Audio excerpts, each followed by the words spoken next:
গল্প গাথা কথা ও কবিতায় আপনাদের স্বাগত জানাই। গল্প পাঠের এই আসরে আজ আমি পরিবেশন করব হিঙের কচুরি গল্পটি। রচনা বিভূতিভূষণ বন্দ্যোপাধ্যায়। গল্প শুরুর আগে একটা অনুরোধ, যারা এই চ্যানেলটিতে নূতন, প্লিজ আপনারা চ্যানেলটি সাবস্ক্রাইব করে নেবেন এবং পাশের বেল আইকনটি প্রেস করে দেবেন। তো চলুন দেরি না করে শুরু করা যাক আজকের গল্প হিঙের কচুরি। রচনা বিভূতিভূষণ বন্দ্যোপাধ্যায়। আমাদের বাসা ছিল হরিবাবুর খোলার বাড়ির একটা ঘরে। অনেকগুলো পরিবার একসঙ্গে বাড়িটাতে বাস করত। এক ঘরে একজন চুড়িওয়ালা ও তার স্ত্রী বাস করত। চুড়িওয়ালার নাম ছিল কেশব। আমি তাকে কেশব কাকা বলে ডাকতাম। সকালে যখন কলে জল আসতো, তখন সবাই মিলে ঘড়া, কলসি, টিন, বালতি নিয়ে গিয়ে হাজির হতো কলতলায়, এবং ভাড়াটেদের মধ্যে ঝগড়া বকুনি শুরু হতো জল ভর্তির ব্যাপার নিয়ে। বাবা বলতেন, মাকে বলতেন, এ বাসায় আর থাকা চলে না, হিতর লোকের মতো কাণ্ড এদের, এখান থেকে উঠে যাব শিগগির। কিন্তু যাওয়া হতো না কেন তা আমি বলতে পারবো না। এখন মনে হয় আমরা গরিব বলে, বাবার হাতে পয়সা ছিল না বলেই। আমাদের বাসার সামনে পথের উপরে একটা চালের আড়ত, তার পাশে একটা গুড়ের আড়ত। গুড়ের আড়তের সামনে রাস্তায় একটা কল। কলে অনেক লোক একসঙ্গে ঝগড়া করত, চেঁচামেচি করত, পরে জল নিত। মেয়ে মানুষে মারামারি হতে পর্যন্ত দেখেছিলাম একদিন। এই রকম করে কেটেছিল সে বাসায় বছরখানেক, এক আষাঢ় থেকে আর এক আষাঢ় পর্যন্ত। আষাঢ় মাসেই দেশের বাড়ি থেকে এসেছিলাম। দেশের বাড়িতে বাঁশবাগানের ওই ধারে ধূত্র ফুলের ঝোপের পাশেই আমি আর কালী দুজনে মিলে একটা কুঁড়ে করেছিলাম। কালীর গায়ে জোর বেশি বলে সে আমার চেয়ে সকাল থেকে কত বোঝা আশাওড়ার ডাল আর পাতা যে বয়ে এনেছিল। কি চমৎকার কুঁড়ে বানিয়েছিলাম দুজনে মিলে, ঠিক যেন সত্যিকার বাড়ি একখানা। কালী তাই বলতো। একটা ময়না কাঁটা গাছের ডাল, মোটা মতো একটা ডাল, সেই ডালে সে পাখির বাসা বেঁধে দিয়েছিল। ও বলতো, শ্রাবণ মাসের সংক্রান্তিতে কিংবা নষ্টচন্দ্রের রাতে রাতচরা কাঠঠোকরা কিংবা তিয়ড় পাখি ওইখানে ডিম পেড়ে যাবে। এসব সম্ভব হয়নি আমার দেখে আসা, কারণ আষাঢ় মাসেই গ্রাম থেকে চলে এসে কলকাতার এই খোলার বাড়িতে উঠেছি। আমার কেবল মনে হয় দেশের সেই বাঁশবনের ধারের কুঁড়েখানার কথা। কালী আর আমি কত কষ্ট করে সেখানা তৈরি করেছিলাম। ময়না গাছের ডালে বাঁধা সেই পাখির বাসার কথা। নষ্টচন্দ্রের রাতে কাঠঠোকরা পাখি সেখানে ডিম পেড়েছিল কিনা কে জানে। কলকাতার এ বাড়িতে জায়গা বড্ড কম, লোকের ভিড় বেশি। আমি সামনের টিনের বারান্দাতে সারা সকাল বসে বসে দেখি কলে পাড়ার লোক জল নিতে এসেছে। গুড়ের আড়তের সামনে গুড় নামাচ্ছে গরুর গাড়ি থেকে। বাঁকনের একটা দোতলা বাড়ির জানালা থেকে একটি বউ আমার মতো তাকিয়ে আছে ওই রাস্তার দিকেই। এই গলি থেকে বার হয়ে বড় রাস্তার মোড়ে একটা হিন্দুস্তানি দোকানদারের ছাতুর দোকান, সেখান থেকে আমি মাঝে মাঝে ছাতু কিনে আনি। বড় রাস্তায় অনেক গাড়ি ঘোড়া যায়। আমাদের গ্রামে কখনো একখানা ঘোড়ার গাড়ি দেখিনি। দুচোখ ভরে চেয়ে চেয়ে দেখেও স্বাদ মেটে না। কিন্তু মা যখন তখন বড় রাস্তায় যেতে দিতেন না, পাছে গাড়ি ঘোড়া চাপা পড়ি। আমাদের বাড়ি থেকে কিছু দূরের গলির ও মোড়ে কতকগুলো সারবন্দি খোলার বাড়ি, আমাদেরই মতো। সেখানে আমি মাঝে মাঝে বেড়াতে যাই। তাদের বাড়ি ঘর বেশ পরিষ্কার পরিচ্ছন্ন। কত কি জিনিসপত্র আছে, আয়না, পুতুল, কাচের বাক্স, দেয়ালে কেমন সব ছবি টাঙানো। এক এক ঘরে এক একজন মেয়ে মানুষ থাকে। আমি তাদের সকলের ঘরে যাই, বিকেলের দিকে যাই, সকালেও মাঝে মাঝে যাই। এই বাড়িগুলোর মধ্যে একজন মেয়ে আছে, তার নাম কুসুম। সে আমাকে খুব ভালোবাসে, আমিও তাকে ভালোবাসি। কুসুমের ঘরেই আমি বেশিক্ষণ থাকি। কুসুম আমার সঙ্গে গল্প করে, আমাদের দেশের কথা জিজ্ঞেস করে। তাদের বাড়ি বর্ধমান না কোন জায়গায় আছে, সেখানে ছিল। কুসুম বলে, আমি তোমায় বড্ড ভালোবাসি, তুমি রোজ আসবে তো? আমিও ভালোবাসি, রোজ আসি তো। তোমাদের দেশ কোথায়? আরসিংড়ি, যশোর জেলা। কলকাতায় কখনো আসনি? না। বিকেলবেলা কুসুম চমৎকার সাজগোজ করত, কপালে টিপ পরত, মুখে ময়দার মতো গুঁড়ো মাখত, চুল বাঁধত। কি চমৎকার লাগতো ওকে। কিন্তু ওই সময় কুসুম আমাকে থাকতে দিত না, বলতো, তুমি এবার বাড়ি যাও, এবার আমার বাবু আসবে। প্রথমবার তাকে বলেছিলাম, বাবুকে? সে আছে, সে তুমি বুঝবে না, এখন তুমি বাড়ি যাও। আমার অভিমান হতো, বলতাম, আসুক বাবু, আমি থাকবো। কি করবে বাবু আমার? না না, চলে যাও, তোমার এখন থাকতে নেই। অমন করে না লক্ষ্মীটি। বাবু তোমার কে হয়? ভাই? সে তুমি বুঝবে না, এখন যাও দেখি বাড়ি। আমার বড় কৌতূহল হতো, কুসুমের বাবুকে দেখতেই হবে। কেন আমাকে বাড়ি যেতে বলে? একদিন তাকে দেখলাম, লম্বা চুল, বেশ মোটাসোটা লোকটা, হাতে একটা বড় ঠোঙায় এক ঠোঙা কি খাবার। কলকাতার দোকানে খাবার কিনতে গেলে ওই রকম পাতার ঠোঙায় খাবার দেয়। আমাদের দেশে ও পাতা নেই। সেখানে হরিময়রার দোকানে মুড়কি কি জিলিপি কিনলে পদ্ম পাতায় জড়িয়ে দেয়। কুসুম ঠোঙা খুলে আগে আমার হাতে একখানা বড় কচুরি দিয়ে বলতো, এই নাও, খেতে খেতে বাড়ি যাও। এক কামড় দিয়ে আমার ভারী ভালো লাগলো। এমন কচুরি কখনো খাইনি। আমাদের গ্রামের হরিময়রা যে কচুরি করে, সে তেলে ভাজা কচুরি, এমন চমৎকার খেতে নয়। উচ্ছ্বসিত সুরে বললাম, বাহ, কিসের গন্ধ ছাড়ছে? কুসুম বলে, হিঙের কচুরি। হিঙের গন্ধ? ওকে বলে হিঙের কচুরি। এইবার বাড়ি যাও। কুসুমের বাবু বললে, কে? কলের সামনের বাড়িটার ভাড়াটেদের ছেলে, বামুন। কুসুমের বাবু আমার দিকে ফিরে বললেন, যাও খোকা, এবার বাড়ি যাও। একবার ভাবলাম বলি, আমি থাকি না কেন, থাকলে দোষ কি? কিন্তু কুসুমের বাবুর দিকে চেয়ে সে কথা বলতে আমার সাহসে কুলুল না। লোকটা যেন রাগী মতো, হয়তো এক ঘা মেরেও বসতে পারে। কিন্তু সেই থেকে হিঙের কচুরির লোভে আমি রোজ বাঁধা নিয়মে কুসুমের বাবু আসা পর্যন্ত অপেক্ষা করি। আর রোজই ওই সকালের আগে কুসুম আমার হাতে দুখানা কচুরি তুলে দিয়ে বলবে, যাও খোকা, এবার খেতে খেতে বাড়ি চলে যাও। কুসুমের বাবু বলতো, আহা, ভুলে গেলাম, ওর জন্যে খাস্তা গজা দুখানা আনবো ভেবেছিলাম। দাঁড়াও, কাল ঠিক আনবো। আমার ভয় কেটে গেল। আমি বললাম, এনো ঠিক কাল? কুসুমের বাবু হি হি করে হেসে বললে, আনবো আনবো। কুসুম বললে, এখন বাড়ি যাও খোকা। আমি এখন যাব না। থাকি না কেন? কুসুমের বাবু আমার এই কথার উত্তরে কি একটা কথা বললে, আমি তার মানে ভালো বুঝতে পারলাম না।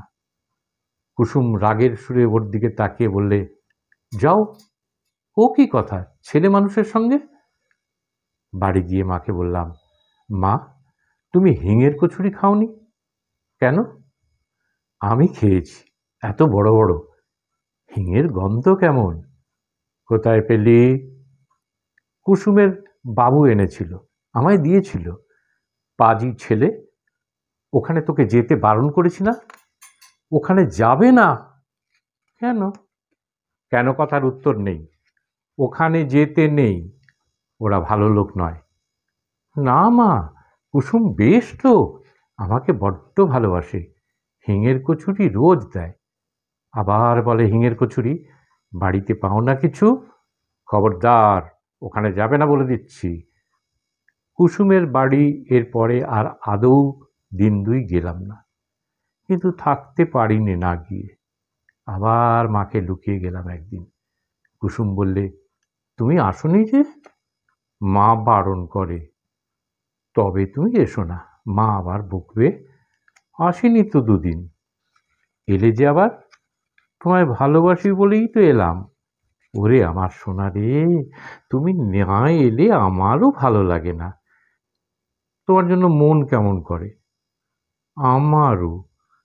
কি করব, তেমন কপাল তো করিনি। তোমার মা তোমায় পাছে বকেন তাই ভাবছি। মাকে বলবো না, আমার মন কেমন করে না এলে। আমি এখন যাই, সন্ধ্যের সময় এসো। ঠিক আসবো। কুসুমের সঙ্গে চুক্তি অনুযায়ী সন্ধ্যের সময় যাই। কুসুমের বাবু এসে আমায় দেখে বললে, এই যে ছোকরা, কদিন দেখিনি কেন? সেদিন তোমার জন্য খাস্তা গজা নিয়ে এলাম, তা তোমার অদৃষ্টে নেই। দাও গো, ওকে দুখানা কচুরি। গজা কাল এনো। আর নেব গো বামুন ঠাকুর, ফলারে মামুন, কাল অমৃতি জিলিপি আনবো। খেয়েছো অমৃতি? না, কাল আনবো। এসো অবশ্যই। কাউকে বলো না কিন্তু, মা শুনলে আসতে দেবে না। তোমার মা বকেন বুঝি এখানে এলে? হুম। কুসুম তাড়াতাড়ি বললে, আরে ওর কথা বাদ দাও, ছেলে মানুষ, পাগল, ওর কথার মানে আছে? তুমি বাড়ি যাও আজ খোকা, এই নাও কচুরি, খেতে খেতে যাও।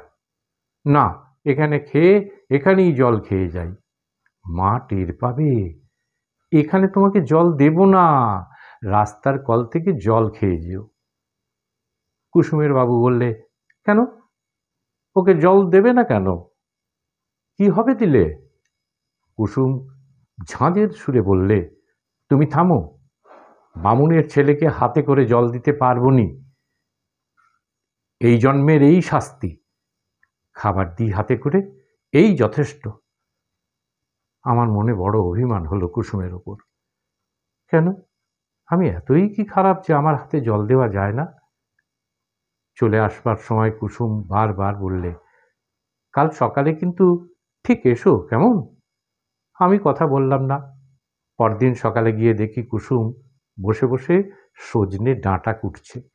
আমায় বললে, এসো খোকা, তোমার সঙ্গে আড়ি। ওমা, সে কি কথা, আমি কি করলাম? তুমি যে বললে জল দেওয়া যায় না আমাকে, জল খেতে দিলে না কাল। এই, বসো বসো খোকা, সে তুমি বুঝবে না। তুমি বামুন, তোমাকে জল আমরা দিতে পারি নে, বুঝলে? কুলের আচার করছি, খাবে? এখনো হয়নি, সবে কুল গুড় দিয়ে মেখেছি। এইভাবে কুসুমের সঙ্গে আবার ভাব হয়ে গেল। কুলের আচার হাতে পড়তে আমি রাগ অভিমান ভুলে সম্পূর্ণ ভুলে গেলাম। দুজনে অনেকক্ষণ বসে গল্প করলাম। তারপর আমি উঠে মাখনের ঘরে যাই। মাখন কুসুমের পাশের ঘরে থাকে। ওর ঘরটি যে কত রকমের পুতুল দিয়ে সাজানো, এক একটি তাকে মাটির আতা, আম, লিচু, কত রকমের আশ্চর্য আশ্চর্য জিনিস। অবিকল আতা, অবিকল আম। মাখন বললে, এসো খোকা, ওসব মাটির জিনিসে হাত দিও না, বসো এখানে এসে, ভেঙে যাবে। আচ্ছা, তুমি তামাক খাও কেন? মাখন হাসি মুখে বললে, শোনো কথা, তামাক খায় না লোক, মেয়ে মানুষে খায় বুঝি? কই, আমার মা তো খায় না, বাবা খায়। শোনো কথা, যে খায় সে খায়। কুসুমের বাবু আমায় খাস্তা গজা দেবে। বটে, বেশ বেশ। তোমার বাবু কোথায়? মাখন মুখে আঁচল চাপা দিয়ে হেসে গড়িয়ে পড়ল। শোনো শোনো কথা ছেলে, কি যে বলে।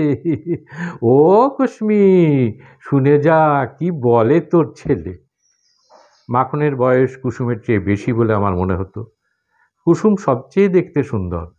মাখনকে দিদি বলে ডাকত কুসুম। কুসুম এসে হাত ধরে আমার ঘরে ওকে নিয়ে গেল। কুসুম আমায় বারণ করেছিল, আর কারো ঘরে যেতে। আমি প্রকৃতপক্ষে যেতাম খাবার লোভে, কিন্তু অন্য মেয়েদের ঘরের বাবু কখন আসতো কি জানি। সুতরাং সে বিষয়ে আমার হতাশ হতে হয়েছিল। কুসুম আমায় ঘরে নিয়ে গিয়ে বললে, অত শত কথায় তোমার দরকার কি শুনি? তুমি ছেলে মানুষ, কোনো ঘরে যেতে পারবে না। বসো এখানে, আমি প্রভার কাছে যাব। কেন সেখানে কেন? যা তা বলবে সেখানে গিয়ে আবার? বোকা ছেলে, খাওয়ার লোভ না? এই তো দিলাম কুলচুর। আমি আশ্চর্য হওয়ার সুরে বললাম, আমি চেয়ে খাইনি, প্রভাকে জিজ্ঞেস করো। বেশ, দরকার নেই প্রভার কাছে গিয়ে, একটিবার যাব, যাব আর আসবো। সত্যি বলছি, প্রভার ঘরে যাওয়ার কারণ ততটা লোভ নয় যতটা টিয়া পাখি। টিয়া পাখিটা বলে, রাম রাম, কে এলে? দূর বেটা, কাকিমা কাকিমা। আমি ঢুকে দাঁড়ালেই, কে এলে, কে এলে? আমি হেসে উঠলাম। ভারী মজা লাগে ওর বুলি শুনতে, অবিকল মানুষের গলার মতো।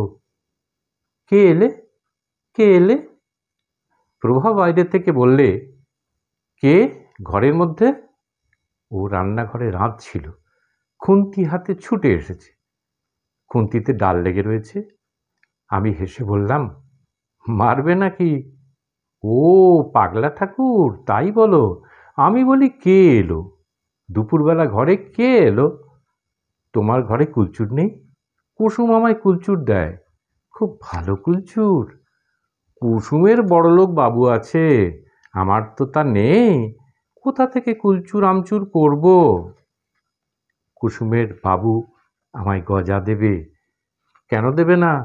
মোড়ের অত বড় দোকানখানা কুসুমের পায়ে সঁপে দিয়ে বসেছে। ওখানকার কথা ছেড়ে দাও, বলে মানেননি তোর মানেরা বালাই নিয়ে মরি। ভয়ে ভয়ে বললাম, প্রভা, রাগ করো না আমার ওপর। না না, রাগ করবো কেন?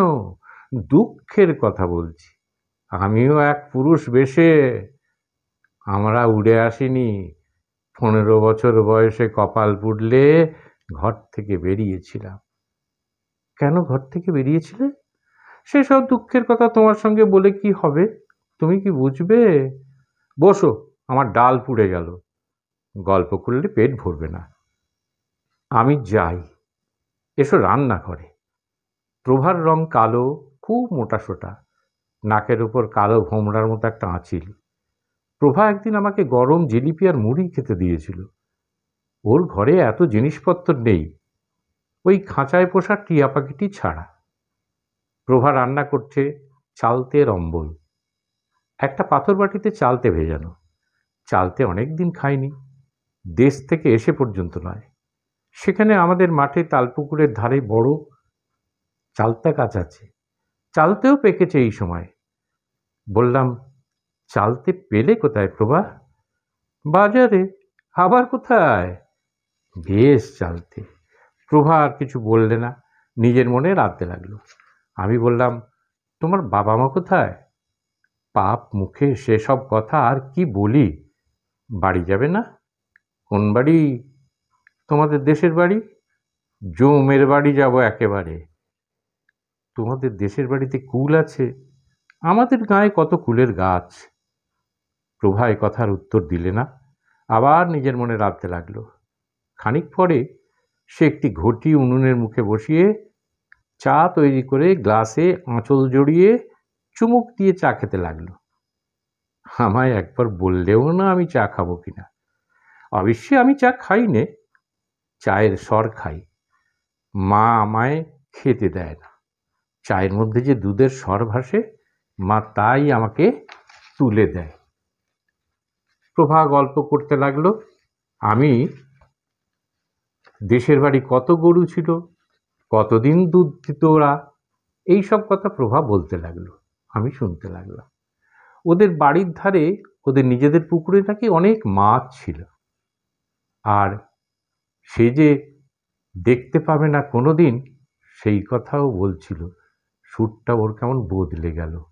হঠাৎ প্রভা একটা আশ্চর্য কাণ্ড করে বসলো। বললে, অম্বল দিয়ে দুটো ভাত খাবে? আমি ভয়ে ভয়ে বললাম, খাবো, এই কুসুম টের না পায়। প্রভা হেসে বললে, কুসুমের অত ভয় কিসে? টের পায় তো কি হবে? তুমি খাও বসে, আমি সবে চালতের অম্বল দিয়ে ভাত খেয়ে রেখেছি। এমন সময় কুসুমের গল্প শোনা গেল। ও প্রভাতী, বামুনদের সেই ঘর, হ্যাঁ ওই ঘরের সেই খোকা গো, তোর এখানে আছে?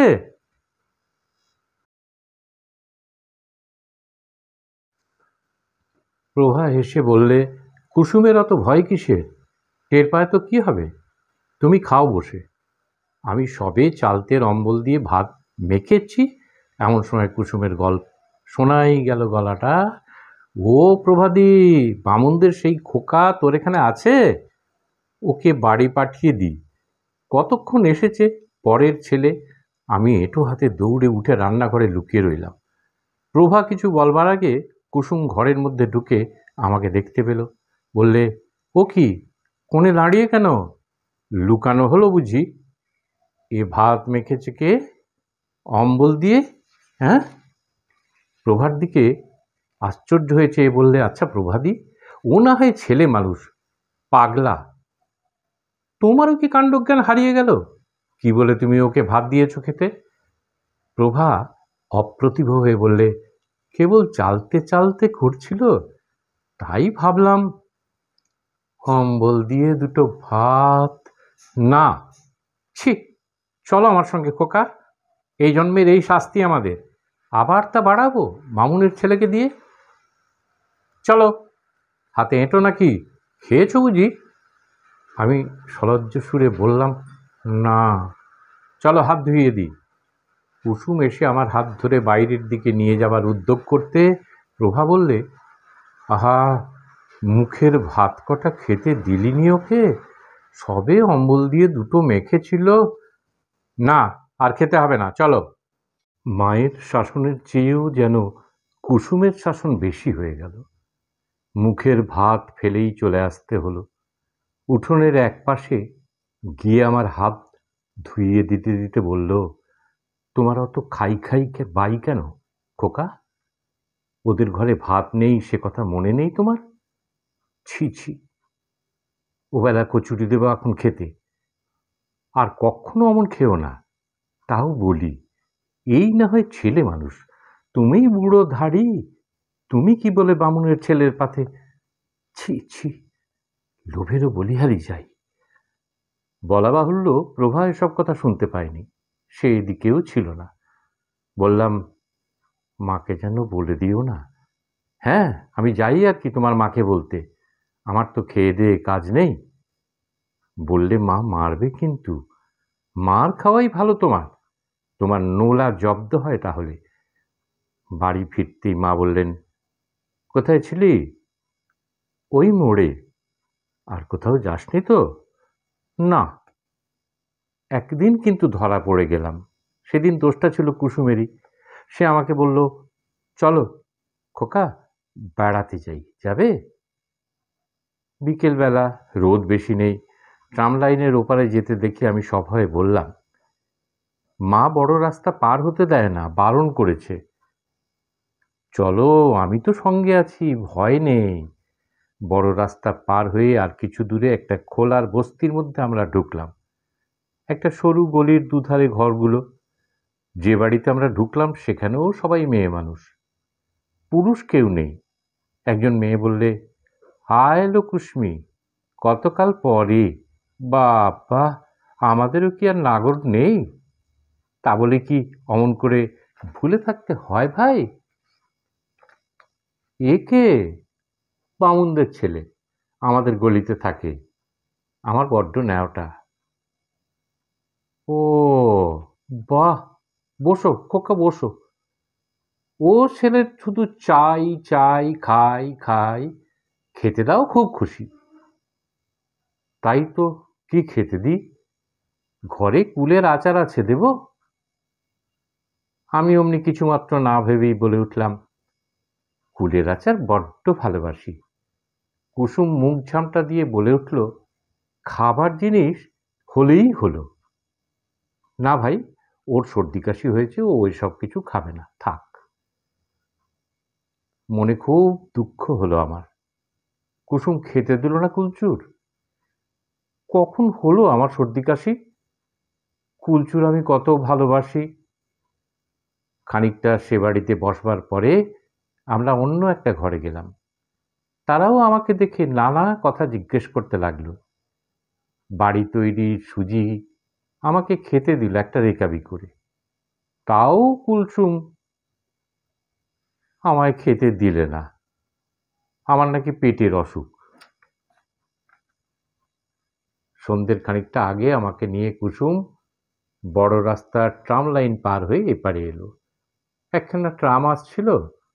আমি বললাম, কুসুম দাঁড়াও, ট্রাম দেখব।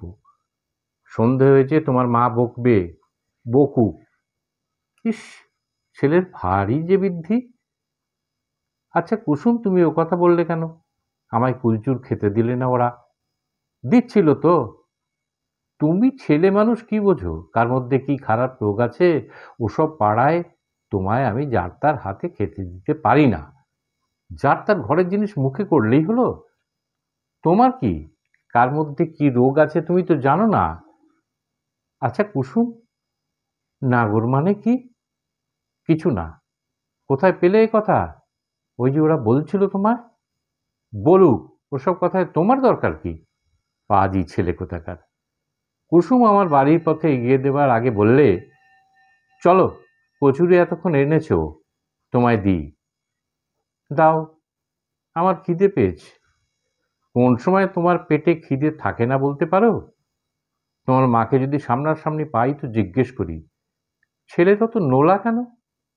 নোলা আছে তো বেশ হয়েছে। কচুরি দেবে তো? চলো। গজা এনেছে? তা আমি জানি নে। গজা কাল দেবে? গলির রাস্তাটা কি নোংরা রে বাবা। গজা দেবে তো? হ্যাঁ গো হ্যাঁ, এখন কচুরি নিয়ে তো রেহাই দাও আমায়। সে রাত্রে কুসুম আমায় আমাদের কলটার কাছে এগিয়ে দিয়ে চলে গেল। মার কাছে সত্যি কথাটাই বললাম। কুসুমের বাড়ি গিয়েছিলাম, কুসুম কচুরি খেতে দিয়েছে। মা খুব বকলেন। কাল থেকে আমায় বেঁধে রাখবেন বললেন।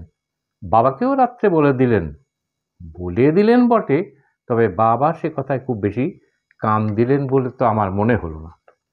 পরের দিন আমার খুব জ্বর এলো। 4-5 দিন একেবারে শয্যাগত। একজন বুড়ো ডাক্তার এসে দেখে শুনে ওষুধ দিয়ে গেল। জানলার ধারেই আমাদের তক্তপোষ পাতা।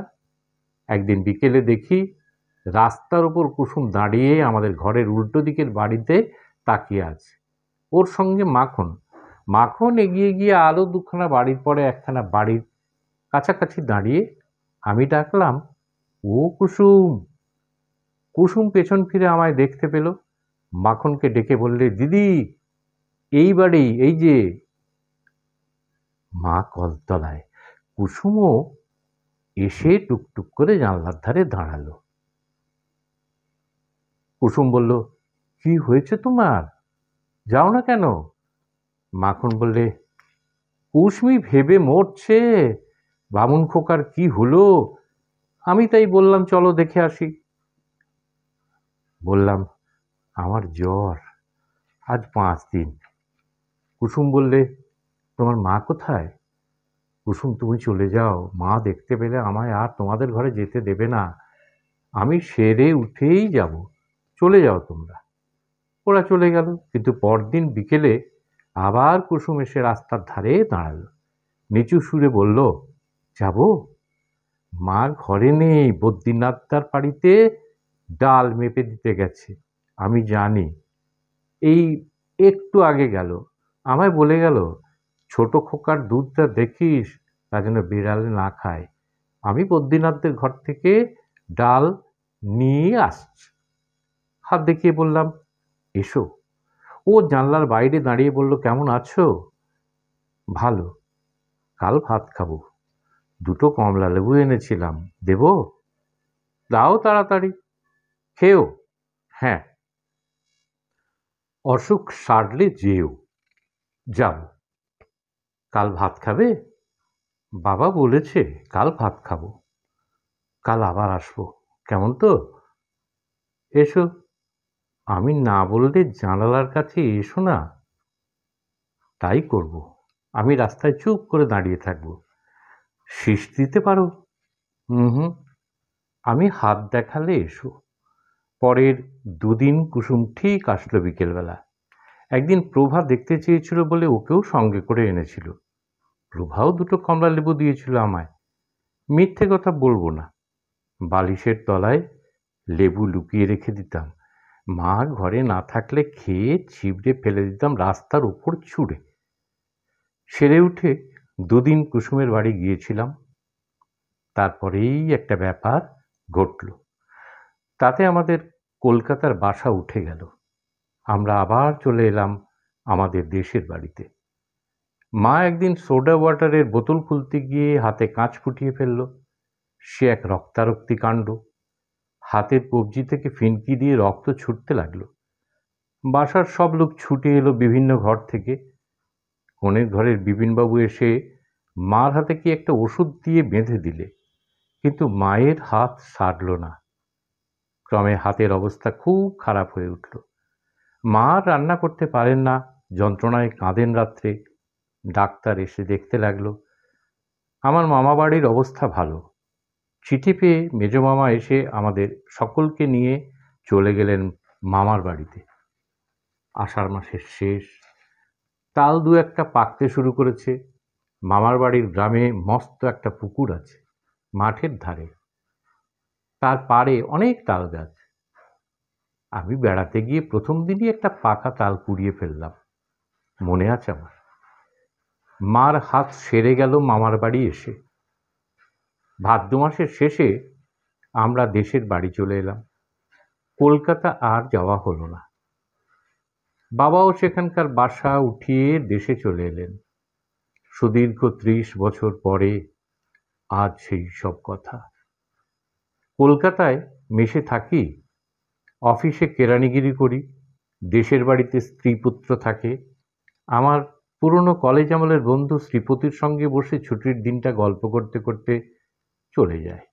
শ্রীপতি একদিন বললে, কাল ভাই সন্ধ্যের পর প্রেমচাঁদ বড়াল স্ট্রিট দিয়ে আসতে আসতে দুধারে মুখের রং, হরি বল বাপরে। আমিও দেখেছি, ওই পথ দিয়েই তো আমি আসি। আমি কিন্তু ওদের জন্য অন্য চোখেই দেখি। ওদের আমি খুব চিনি। ওদের ঘরে একসময় আমার যথেষ্ট যাতায়াত ছিল। আমার বন্ধু আশ্চর্য হয়ে বললে, তোমার?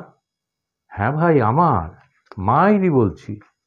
যা, বিশ্বাস হয় না। আচ্ছা চলো আমার সঙ্গে এক জায়গায়, প্রমাণ করে দেব। বছর 15 আগে একবার নন্দরাম সেনের গুলি খুঁজে বার করে মাখনের বাড়ি যাই। কুসুম প্রভা কেউ ছিল না। ওই দলের মধ্যে মাখনই একমাত্র সেই খোলার বাড়িতে ছিল তখনও। শ্রীপতিকে নিয়ে আমি চলে গেলাম নন্দরাম সেনের গলিতে। মাখন এখনো সেই বাড়িতেই আছে, একেবারে সোনের নুড়ি চুল মাথায়, যক্ষী বুড়ির মতো চেহারা, একটিও দাঁত নেই মাড়িতে। আমি যেতে মাখন বলল, এসো এসো, ভালো আছো? চিনতে পারো? ও মা, তোমায় আর চিনতে পারবো না? আমাদের চোখের সামনে মানুষ হলে। আচ্ছা, কুসুম কোথায় বলতে পারো? হ্যাঁ জানি। কোথায় কোথায়? শোভাবাজার স্ট্রিটে একটা মেষ বাড়িতে ঝিগিরি করে, ঢুকেই বাঁ হাতি, মন্দিরের পাশে ভাঙা দোতলা। আমায় সেদিন নিয়ে গেছিল মন্দিরে নীলের পুজো দিতে, তাই আমায় দেখালে। শ্রীপদকে নিয়ে সে মেষ বাড়ি খুঁজে বার করলাম। সন্ধে তখনও হয়নি। নিচে রান্নাঘরে ঠাকুরকে বললাম, তোমাদের ঝি কোথায় গেল? বাজারে গিয়েছে বাবু, এখনই আসবে। কেন? দরকার আছে। তার নাম কুসুম তো? হ্যাঁ বাবু। একটু পরে একজন লম্বা রোগা ঝি শ্রেণীর মেয়ে মানুষ সদর দরজা দিয়ে ঢুকে রান্নাঘরের সামনে এসে দাঁড়ালো।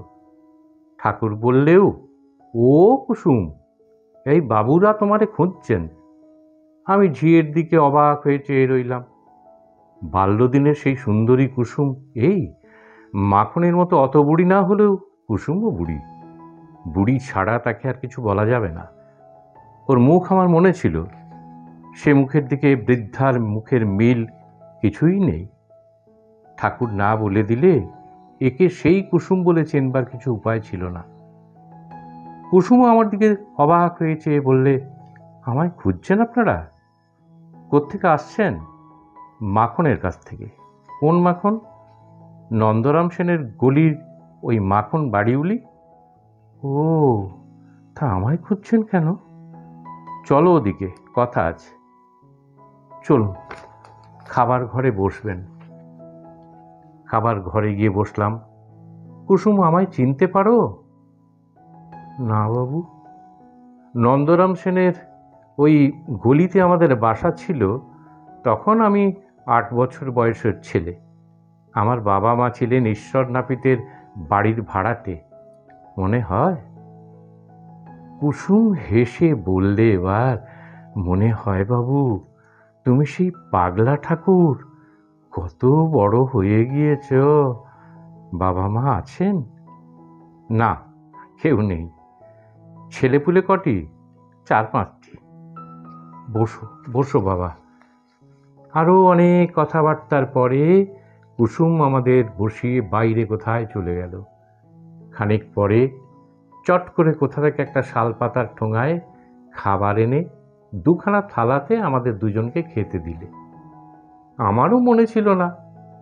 খেতে গিয়ে মনে হলো বড় বড় হিঙের কচুরি 4খানা। তখনই মনে পড়ে গেল সেই কুসুমের সেই বাবুর কথা, সেই হিঙের কচুরির কথা। মনে এলো 30 বছর পরে আবার সেই লোভী ছেলেটির ছবি ও তার কচুরি প্রীতি।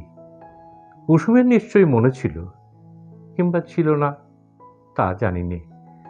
কচুরি খেতে খেতে আমার মন সুদীর্ঘ 30 বৎসরের ধূসর ব্যবধানের ওপারে আমাকে নিয়ে গিয়ে ফেলেছে একেবারে নন্দরাম সেনের গলির সেই অধুনালুপ্ত গুড়ের আড়ত রাস্তার কলটার সামনে, যেখানে কুসুম আজও 25 বছরের যুবতী, যেখানে তার বাবু আজও সন্ধ্যাবেলায় ঠোঙা হাতে হিঙের কচুরি নিয়ে আসে নিয়ম করে।